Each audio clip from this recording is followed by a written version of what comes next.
എന്താ എന്താ പ്രശ്നം? എന്താ വെച്ചിട്ട് പ്രശ്നം? അറിയില്ല, പുറത്തെന്തൊക്കെ ബഹളം കേൾക്കുന്നു. എന്തൊക്കെ അടിച്ചുടയ്ക്കാണെന്ന് തോന്നുന്നു. വേണ്ട മാഷെ, ആരാണെന്ന് അറിയാതെ തുറക്കണ്ട. വീട് കമല, വീട്ടിൽ വന്ന് കയറി ബഹളം ഉണ്ടാക്കുന്ന ആരാണെന്ന് അറിയണേ. തുറക്കടാ. അയ്യോ ഞാനോ? ഞാൻ തുറക്കാച്ച. വേണ്ട മോളെ, വീഴ്ച നിക്കത്തെ പോയി നോക്ക് മനുഷ്യ. എന്താ അയ്യോ വിനേട്ടാ, എന്താ? നിങ്ങളൊക്കെ ആരാ? എവിടെയാണ് അവൻ? നിങ്ങളുടെ വിക്രം എവിടെ? അവനിവിടെ ഇല്ല. വിനേട്ട കേറി നോക്കടാ. ഏയ് ചെല്ല്. ഹേയ്, കേറി നോക്ക. കരുത്. ഞങ്ങൾക്ക് അവനെ മാത്രമേ വേണ്ടൂ. വെള്ളം വെച്ചാ സകല എണ്ണത്തിനെ വെറുതെ വിടില്ല. കേറി നോക്കടാ. അയ്യോ മാഷെ, നിങ്ങൾ എന്താ കാണിക്കണേ? വിനേട്ടാ. ഡാ വാ വാ. ഇവിടെ ഒന്നും ആരുമില്ല. ഒരു ബൈക്കിന്റെ ശബ്ദം കേട്ടു. ചിലപ്പോ അത് അവനായിരിക്കും. വേവാ പടാ. അത് ചിലപ്പോ അവനായിരിക്കും. വാ. അയ്യോ, വിനേട്ടാ, വിനേട്ടാ. എന്തൊക്കെയാണോ ഇനി വരാൻ പോണത്? എന്റെ ഈശ്വര. വിനേട്ടാ, വിനയ, അച്ഛാ, അമ്മേ, വിനേട്ടാ, വിനേട്ടാ, എനിക്ക് വിട്. വിക്രം, മോനെ. അയ്യോ, എന്തൊക്കെയാടാ ഇത്? ആരാ അവരൊക്കെ? ഓ, അവരിവിടെ എത്തിയല്ലേ? ആരാ അവര്? എന്താ പ്രശ്നം? ഇലക്ഷൻ പ്രചാരണത്തിനിടയില് എന്തോ കശപിശുണ്ടായി. ആ വാസവന്റെ മകനെ ആരോ കുത്തിക്കൊന്നു. അതിനെന്തിനാണ് ഈ വീട് തല്ലിപ്പിടിക്കാൻ വരുന്നത്? നീ ആ കൂട്ടത്തിൽ ഉണ്ടായിരുന്നോ? ഇല്ല വിശ്വട്ട, ഞാൻ ക്ലബിലായിരുന്നു.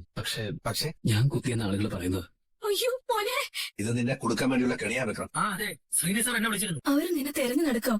കൈ കിട്ടി എന്തും ചെയ്യും. തൽക്കാലത്തേക്ക് നീ എവിടെയെങ്കിലും മാറി നിൽക്കണം. അതെ, ആരുടെയും കടയിൽപ്പെടാതെ എവിടേക്കെങ്കിലും പോവാൻ നോക്ക്. അത്യാവശ്യ സാധനങ്ങൾ പാക്ക് ചെയ്തെടുത്തോ.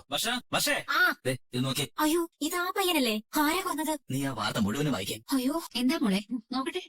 എന്താ ന്യൂസ്? ഇലക്ഷൻ പ്രചരണത്തിനിടയിൽ കൊടി തൂക്കിയതിനെ പറ്റി തർക്കം ഉണ്ടായിരുന്നു. വാസവന്റെയും ശ്രീനിവാസന്റെയും പാർട്ടിക്കാർ തമ്മില ഇഷ്യൂ. അതിനിടയിൽ നീ ദീപ്തി അകത്തേക്ക് കൊണ്ടു വർഷ. ഇങ്ങ് വാ മോളെ, വാ. എന്താ എന്താ പ്രശ്നം? വിട്. എന്താ സംഭവിച്ച? വാ. നീ ഇപ്പൊ മുറിയിലേക്ക് ചെല്ലുവേതാ, ഞാൻ അങ്ങോട്ട് വരാം. എന്താ വാർത്ത? പറയണം. ഇപ്പൊ അത് ഡിസ്കസ് ചെയ്യണ്ടെന്നേ. നീ ചെല്ല്. നിന്നോട് അവളെ കൊണ്ടുപോകാൻ പറഞ്ഞില്ലേ? വാ മോളെ. വിട്. എന്താ? എനിക്ക് അറിയണം. ഇലക്ഷൻ പ്രചരണത്തിനിടയിൽ എന്താ ഉണ്ടായത്? എന്നിൽ നിന്ന് എന്തോ ഒളിക്കുന്നുണ്ട്. എന്താന്ന് എനിക്ക് അറിയണം. ഒന്നുമില്ല മോളെ, അത് അവര് സംസാരിച്ചോളൂ. നീ വാ. എന്താ വാർത്ത? ഒന്ന് പറ ശ്രീയേട്ടാ. ആ പത്രം ഞാൻ നോക്കട്ടെ. ഞാൻ നോക്കട്ടെ. അതിലൊന്നും ഇല്ലാന്ന് പറഞ്ഞില്ലേ? കാണണം. ഞാൻ ഒന്ന് കണ്ടോട്ടെ. ദീപ്തി, എന്ത് പറ്റി? എന്താ മോളെ? ദീപ്തി, ഇലക്ഷൻ പ്രചരണ തർക്കം. യുവാവ് കൊല്ലപ്പെട്ടു. INSPയുടെ ഘടകകക്ഷിയായ സോഷ്യലിസ്റ്റ് ഡെമോക്രാറ്റിക് ഫ്രണ്ടിന്റെ പ്രവർത്തകരും പീപ്പിൾസ് പ്രോഗ്രസീവ് പാർട്ടിയുടെ പ്രവർത്തകരും തമ്മിലുണ്ടായ ഏറ്റുമുട്ടലിൽ നെയ്യാറ്റിൻകര നിയോജക മണ്ഡലം സ്ഥാനാർത്ഥിയായ EK വാസവന്റെ മകൻ വരുൺ കുത്തേറ്റ് മരിച്ചു. പ്രോഗ്രസീവ് പീപ്പിൾസ് പാർട്ടിയുടെ സ്ഥാനാർത്ഥിയായ ശ്രീകാര്യം ശ്രീനിവാസന്റെ വലങ്കൈ എന്ന് വിശേഷിക്കപ്പെടുന്ന വിക്രം സുധാകരനാണ് പ്രതിയെന്ന് പോലീസ് പറഞ്ഞു. നിരവധി കേസുകളിൽ മുമ്പും പ്രതിയായിട്ടുള്ള ആളാണ് വിക്രം സുധാകരൻ. വരുണുമായി വിക്രം സുധാകരന് നേരത്തെ ചില പ്രശ്നങ്ങൾ ഉണ്ടായിരുന്നതായും മുൻപും അവർ തമ്മിൽ ഏറ്റുമുട്ടൽ നടന്നിട്ടുള്ളതായും പോലീസ് പറഞ്ഞു. കൃത്യത്തിന് ശേഷം ഒളിവിൽ പോയ വിക്രത്തിന് വേണ്ടി പോലീസ് ഊർജിതമായി അന്വേഷണം ആരംഭിച്ചു. അച്ഛാ, ജന്മന ക്രിമിനലുകളായ ചിലരുണ്ട്. അവരൊരിക്കലും നേരെയാവില്ല. ഇങ്ങനെ പരസ്പരം കൊല്ലാനും ചാവാനും ആയിരിക്കും അവരുടെ യോഗം. ദീപ്തി രക്ഷപ്പെട്ടു എന്ന് വിചാരിക്കാം. ദീപ്തി മാത്രമല്ല, ഇപ്പൊ ഇവള്. ഇനി ഒരു അക്ഷരം വേണ്ടി. ഇപ്പൊ കണ്ടില്ലേ അച്ഛാ, ഇവനെ വിശ്വസിച്ചിട്ടാ കഴിഞ്ഞ 1 വർഷം അവൾ അവിടെ കഴിഞ്ഞത്. വേദ അവനും കൂടി ഈ ചെറുക്കനെ ദീപ്തിക്ക് വേണ്ടി കാണാൻ ചെന്നിരുന്നല്ലേ നീ അന്ന് പറഞ്ഞത്? അവൻ ഇങ്ങനെ ചെയ്യൂ? രഹസ്യമായിട്ടല്ലല്ലോ, നാട്ടുകാർക്കിടയിൽ വെച്ചല്ലേ ഇത് ചെയ്തത്. അപ്പൊ പിന്നെ തെളിവില്ലാതിരിക്കും. എന്തിനാ വേദേച്ചി കൂടെ നിന്ന് ഞങ്ങളെ ചതിച്ചത്? ഒരിക്കൽ കൊല്ലാൻ നോക്കിയിട്ട് കഴിയാതെ വന്നതിന്റെ പകയായിരുന്നല്ലേ അയാളുടെ മനസ്സിന്? അയ്യോ,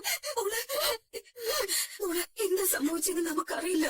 അറിഞ്ഞുകൊണ്ട് വിക്രം ഒരിക്കലും അങ്ങനെ ചെയ്യില്ല. എനിക്ക് ഉറപ്പാണ്. എനിക്ക് നിങ്ങൾ പറയുന്നത് കേൾക്കണ്ട. നിങ്ങൾ അയാളെ ന്യായീകരിക്കുകയുള്ളൂ. പാർട്ടിക്കാരോട് ഇപ്പൊ വിടല്ലെന്ന് ഞാൻ പറഞ്ഞതല്ലേ വാസവേണ്ട. അവൻ കിടക്കുന്ന കിടപ്പ് നോക്ക്. മീഡിയയ്ക്ക് ഒരു ഫോട്ടോ ആയി. പരസ്പരം മത്സരിക്കുന്നവരെ ആശ്വസിപ്പിക്കുന്നു. ആ വിക്രം എവിടെയാണെന്ന് വല്ല വിവരവും കിട്ടിയോ? ഇല്ല, വാസവന്റെ ആളുകൾ അരിച്ചു പറക്കുന്നുണ്ട്. ഇന്ന് വരുണിന്റെ അടക്കം കഴിയുമ്പോഴേക്കും അവനെ കിട്ടിയിരിക്കണമെന്നാണ് വാസവൻ പറഞ്ഞിരിക്കുന്നത്. ഈ കളിയിൽ വിക്രമില്ല. ഇത് മറ്റാരുടെയോ കൊട്ടേഷനാണ്. എനിക്കറിയാം. വന്ന് കണ്ട് അനുശോചനം അറിയിച്ചില്ലേ? ഇനി സീൻ ഉണ്ടാക്കാതെ പോ. ബാക്കി ഞാൻ നോക്കിക്കോളാം. ഇന്നലെ വിക്രത്തിന്റെ വീട് വാസവന്റെ ആളുകൾ ആക്രമിച്ചു. ഇപ്പൊ നിങ്ങളും കൂടെ ഉണ്ടെന്ന് എനിക്കറിയാം. പക്ഷെ വിക്രം ഇതിൽ നിരപരാധിയാണ്. നിങ്ങൾക്ക് അവനോടുള്ള വൈരാഗ്യം കൊണ്ട് വെറുതെ വാസവനെ എരികേറ്റാൻ നിൽക്കരുത്. അതെ, ഉപ്പ് തിന്നവൻ വെള്ളം കുടിക്കും ശ്രീനിവാസൻ സഖാവേ. അതിൽ വിഷമിച്ചിട്ട് കാര്യമില്ല. വെള്ളം കുടിപ്പിച്ച് അടങ്ങുന്ന കൂടെ നിന്ന് നിർബന്ധിക്കരുത് എന്നാ ഞാൻ ഉദ്ദേശിച്ചത്. മറിച്ചാണെങ്കിൽ അറിയാലോ, വിക്രത്തെ വെറുതെ ഒരു ഇരയാക്കിയിട്ട് കൊടുക്കാൻ ശ്രീനിവാസൻ ഒരുക്കല്ല. അതുകൊണ്ട് ഇലക്ഷൻ കയ്യിൽ നിന്ന് പോവുകയാണെങ്കിൽ അത് അങ്ങനെ തന്നെ വിചാരിക്കുകയും ചെയ്യും. അടക്കമെല്ലാം കഴിഞ്ഞ് ആളും തിരക്കും അടങ്ങുമ്പോ അതൊന്ന് ബോധിപ്പിക്കുന്നത് നല്ലതാ. പാടോ. ഇവിടെ നിർത്താം. ഇവിടെ നിർത്തിയാൽ മതി. ഇവിടെ വെച്ചൊന്നും പറയണ്ട, വെറുതെ സീനാവും. അത് വാസവന്റെ ആളുകൾ പ്രചരിപ്പിക്കുന്നതാണ്. ഒപ്പം വേദയുടെ സഹോദരനും. അവരാണെന്ന് പുളിക്കാൻ തോന്നി വിക്രമാണെന്ന്. അത്രയേ ഉള്ളൂ. അവൻ ആ സമയം രാജന്റെയും ജോസഫിന്റെയും കൂടെയായിരുന്നു. ഉറപ്പാണ്? 100%. ഇപ്പൊ എവിടെയാണെന്ന് അറിയാമോ? ഇല്ല, പേടിക്കണ്ട. അങ്ങനെ അവരെന്തെങ്കിലും സംഭവിക്കാൻ ഞാൻ സമ്മതിക്കില്ല. വരട്ടെ.